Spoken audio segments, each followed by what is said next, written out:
Right, I'm back with a review. Some of you may see that there and recognise what it is. A friend of mine's dropped off a couple of his guns for me to review for him.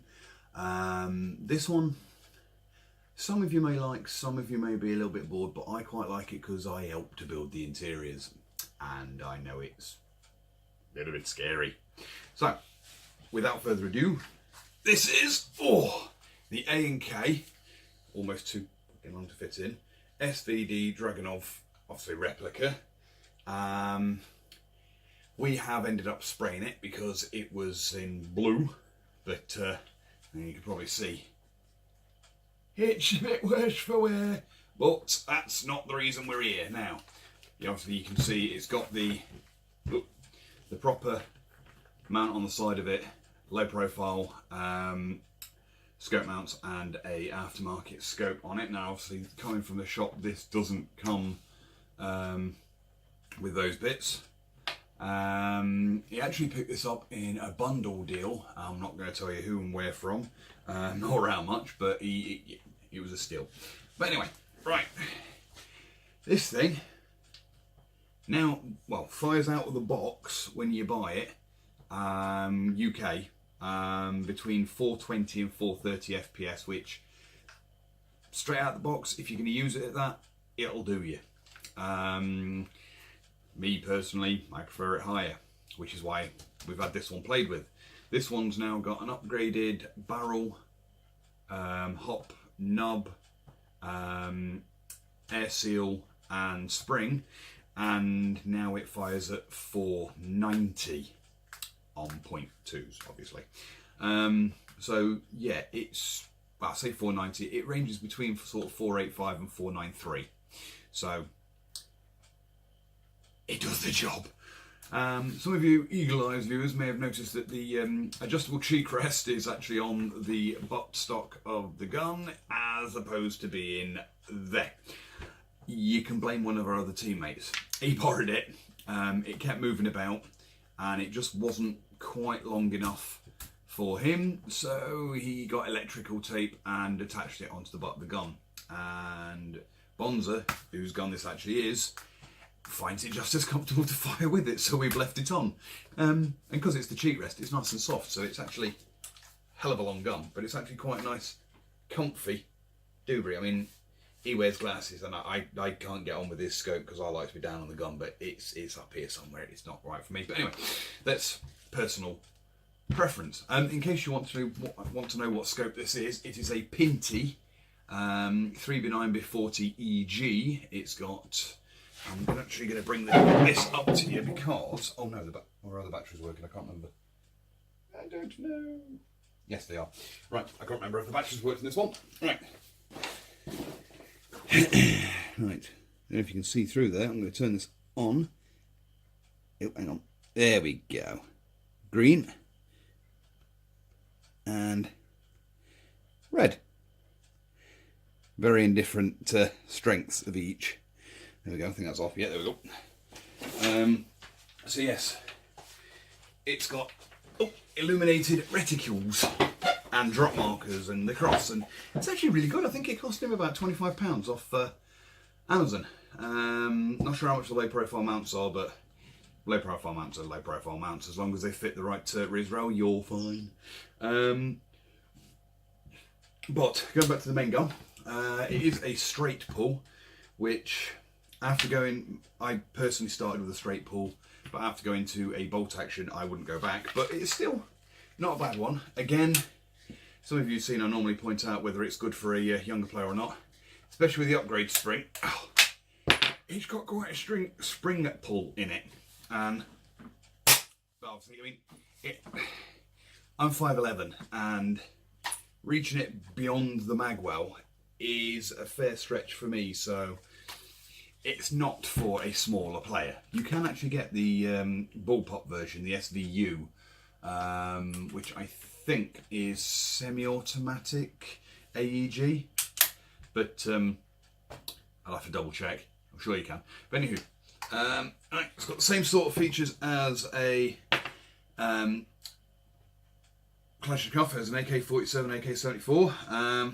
obviously, but this is only 2-position safety. You've got up for safe, so you can't actually pull the bolt back any further than that. Down for fire. Obviously with AKs you've got another notch in the middle. I can't remember, he had one, and I'm sure it went safe, full, semi. But however, yeah, that's where your safety is. Your mag release, and he's not left me his mag, but your mag release is here. The mag drops up there, and this one, sadly, he sat there and counted how many BBs it held. It holds 230 rounds. Yeah.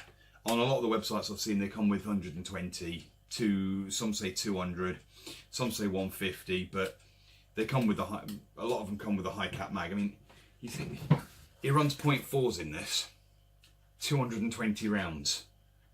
There ain't no way he needs to reload for a full day. But yes, mag release is same with a lot of AKs and jobs.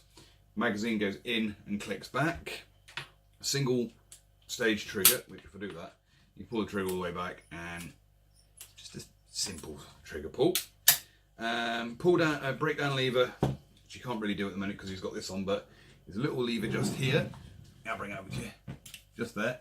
See that? Up we go.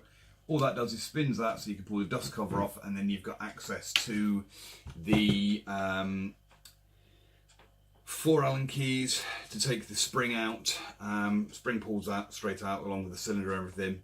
Change spring, push it all back in. So it's technically a quick change spring, but yeah, it's a bit of faffing because he's got the scope and scope rail on it.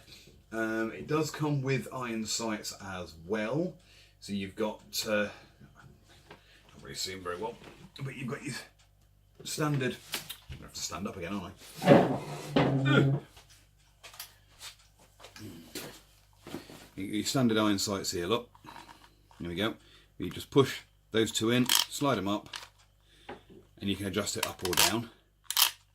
So if you want to DMR it, I suppose, with no scope, you could do. Front scope is just a post. There you go. Now the flash hider on this does come off, if I remember, but you require, if you want to take the front post and everything off, you require a tiny little Allen key in there to take that off, and then you probably could put a suppressor on it. But yeah, I mean, it's single shot only, like I say. It's a fairly weighty gun, it's a fairly long gun. I mean, it's well over 4 foot, I'm sure it is. Yeah, get trusty tape measure out. For if you're buying a gun bag, we've not actually found a gun bag that's long enough that's not stupid priced yet. But this is just over 4 foot, and obviously you'd have to allow for space either end, but it's just over 4 feet long, or 122 centimetres, 48 inches, whatever you want, in length, and it's about £7 for you across the pond, and about 3.5, 4 kilo for you lot in the UK who deal with kilos. But yeah, it's not a bad little rifle. Now, the only downside I would ever say about this, oh yes, I forgot to point out, sorry, my apologies, it does have a bayonet lug on the end of it as well. Look, here we go, bayonet lug just there under the barrel. Never attempted to put a bayonet on it, but oh well. Yeah, the only other thing is I've never actually noticed if, and they're not beyond this tape, it's got sling mounts. I mean, all it's got beyond this tape is a little bar, so I suppose you could thread a sling around that, but yeah, that's the only main thing I've noticed it's got is the sling mounts. But I'll say it's lack of sling mounts, sorry, it's got a nice sound to it when you cock it, and don't half go with a twang. But I mean, this has got a 160 spring in it. Plus side with this is they do take just boggo standard AEG springs, which is good. So it means you can switch and change to pretty much any AEG spring you want. So if you really want to use it for CQB, if you really want to, you can drop a smaller spring in it and drop it down to 350 CQB FPS limits. But why would you want to use a 4 foot long rifle for CQB? I don't know. But it can be done because it's just a Bogo standard AEG spring. In fact, let me see if I can just whip this off so you can see inside it. There we go. Same way the dust cover works in most AKs. I'm going to stand up again so you can see. Whee! Right. Here we go. All it is when you take it to pieces, Allen key bolt either side there. That spring comes out separate. That's your AEG spring. Your piston and everything here. Obviously I'm going to pull it back too far, but you can just about see when I pull this back, he says, just beyond where my thumb is now, that's your hop unit. So yes, just a Bogo standard AEG spring, 2 Allen key bolts, that all lifts up and backwards, and you can change the spring. So it's, like I say, it's technically a quick change spring. But yeah, for now, that is the it's the Asg A&K SVD Dragunov. But yeah, this is one of my teammates. He's Bonza. He's kindly allowed me to review it today. And yeah, good fun. If you want to get hold of one, you may have to search it. I know Evique still sell them. Around about $115, which I think is about £85, something like that.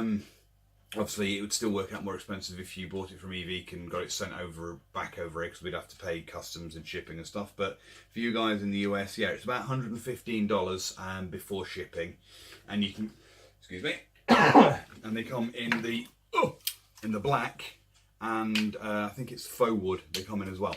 So they are still available. Not many places still do them in the UK, the ASG version anyway, as far as I'm aware. I've not seen them in many places.